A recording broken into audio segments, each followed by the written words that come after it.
helping parents talk through their feelings is really important. Like, tell me what's happening when you see her not putting that away? What rises up in you?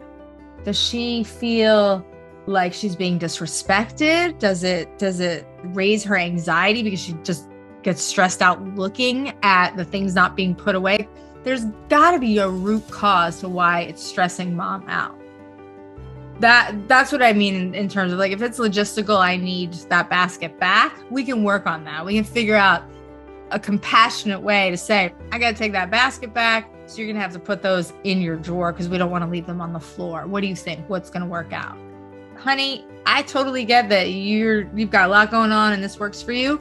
I need that basket. So what can we do? Because it won't work for you to keep it in there all week. But if she does actually have a laundry hamper kind of thing that stays in her room and she doesn't need it, right, we can figure that out. But if it's something that's not the issue, I mean, I still want to look at mom's feelings either way so that she can set that boundary, whether she has to adjust the language or whether she has to just let go of the fact that her daughter's not putting them in. But I think at 12, trying to figure out what is going on for this kid underneath before we go in and try to set that limit. Because if mom keeps setting that limit and nothing is happening, I'm going to go, why? Okay, why does this child want to leave her baskets full of her clothes even though they're clean? Here's the other thing. There might be a lot more work at school this semester or this year, right? And that at that age, and this is where their executive function is really starting to come online, but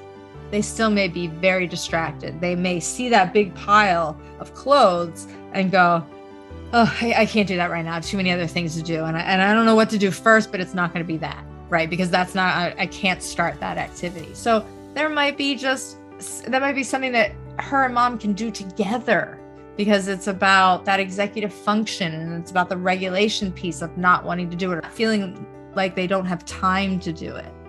So there's so many reasons why that kid isn't putting away her laundry. But the first thing we want to do with mom is, let's figure out how to reduce your stress about this. What's at the core of your feelings? Can you name some feelings about what's going on for you when you see that she hasn't put away those clothes, and start there?